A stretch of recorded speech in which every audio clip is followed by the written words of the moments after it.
भगवान शिव कहते हैं सती जी से, हे देवी, तुमने कहा कि राम कौन है?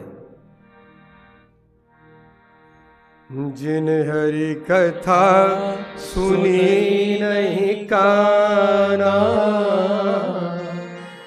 श्रवण रंग अहि भवन समाना। क्या भाव है! और ये बात कौन कह रहे हैं? भगवान भोलेनाथ कह रहे हैं। जिन हरि कथा सुनी नहीं काना, श्रवण रंग अहि भवन समाना। हरि कथा सुनी नहीं काना, श्रवण रंग अहि भवन समाना। नैनन संत दरस नहीं देखा, लोचन मोर पंख कर लेखा। नयन ही संत दरस नहीं देखा, लोचन मोर पंख कर लेखा। ते सिर कटे तुम सन तोला, जे नमत हरि गुरु पद मूला। ते सिर कटु तुम बरी समतोला, जे नमत हरि गुण पद मूला। जिन हरि भगति हृदय नहीं आनी, जीवत सब समान ते प्राणी। जिन हरि भगति हृदय नहीं आनी, जीवत सब समान ते प्राणी। जो नहीं करे राम गुण गाना, जिय सुधा दूर जिह समाना। जो नहीं करई राम गुण गाना, जीह सुधा दूर जीह समाना। जो नहीं करे राम गुण गाना, जिह सुधा दूर जिह समाना। जो नहीं करई राम गुण गाना, जीह सुधा दूर जीह समाना। जिह सुधा दूर जिह समाना। जीह सुधा दूर जीह समाना।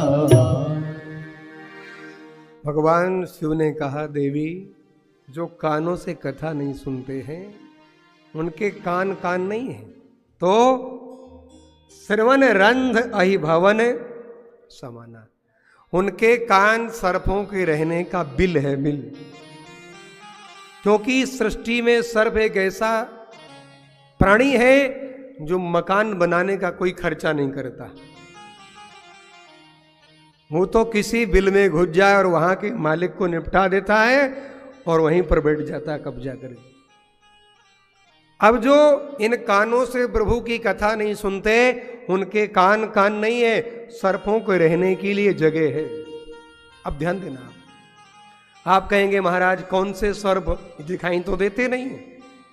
संसार के नाना प्रकार के क्लेश और नाना प्रकार की दुख, नाना प्रकार के विषय हमने बैठा रखे हैं। आगे तो कहा कि नयनन संत दरस नहीं देखा, नेत्रों से परमात्मा का दर्शन नहीं किया, ब्राह्मणों का, संतों का दर्शन नहीं किया, भगवान के भक्त और साधक का दर्शन नहीं किया, तो नेत्र कैसे? जैसे मोर के पंख में बना हुआ नेत्र। अच्छा, उस नेत्र से दिखाई देगा क्या जो मोर के पंख में बना है? उससे कुछ देख सकते हैं हम आप? केवल वो एक तस्वीर तो हो सकती है, आकृति तो है, लेकिन उसे हम देख नहीं सकते हैं। और जिनका मस्तक महापुरुषों के चरणों में, गुरु के चरणों में और भगवत चरणों में नहीं झुकता, जे न नमत हरि गुरु पद मूला, वो कौन सा? वो कड़वी तुम्बी के समान है। दो तरह की तुम्बी होती है, एक मीठी एक कड़वी। मीठी तुम्बी की महात्मा लोग कमंडल बनाते हैं, उसका जल सर्दी गर्मी में बड़ा ठंडा रहता है। और कड़वी तुम्बी को तो महात्मा पैर से लात मार के हटा देते हैं। इसलिए जिनका मस्तक गुरु के चरणों में, भगवत चरणों में नहीं झुकता, वो कड़वी तुम्बी के समान है। और आगे तो कहा कि जिन हरि भगति हृदय नहीं आनी। अब जिनके हृदय में मेरे प्रभु की भक्ति नहीं है, वो क्या है? बोले जिंदा ही मुर्दा है। वो देखने में जिंदा है, लेकिन वो चलता फिरता मुर्दा है। 14 प्राणी जिंदा ही मुर्दा है। ये आप सुनेंगे जब अंगद जी ने रावण से कहा, रावण 14 प्राणी जिंदा मुर्दा है, इसलिए उनको मारने से कोई फायदा नहीं। जीवत सब समान ते प्राणी। और जो नहीं करे राम गुण गाना, जो राम जी के गुणों को नहीं गाता, राम की महिमा को नहीं गाता, राम नाम को नहीं गाता, जो राम नाम लेने में कंजूसी करता है, भैया उसकी क्या स्थिति? बोले वो तो मेढक है। जी है सुदादुर, जी है समाना। दादुर बोलते मेढक को। जैसे बरसात आने पर मेढक बहुत बोलता है, टर टर, ऐसे लोग बहुत बोलते हैं, लेकिन भगवान का नाम लेना हो, भगवान का कीर्तन करना हो, भगवान की कथा सुननी हो, तो महाराज फिर सब भूल जाते हैं। हमारे अवध में संत कहते हैं, राम नाम के आलसी, भोजन के होशियार। ऐसे भी महात्मा हमारे यहां होते हैं।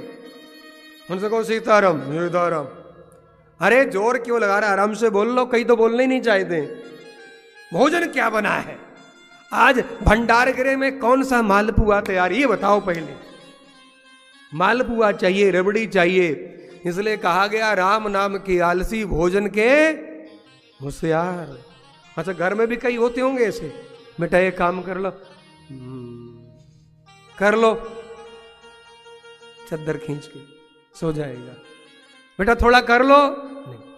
अच्छा भोजन, हाँ हाँ हाँ, खुशबू बड़ी सुंदर आ रही है, क्या बन रहा है? ऐसे लोग काम नहीं करते, लेकिन भोजन की खुशबू, उनकी नाचका बड़ी इस मामले में बड़ी तेज होती है। जो व्यक्ति भगवान का नाम लेने में कंजूसी करे, उस व्यक्ति का कोई जीवन है?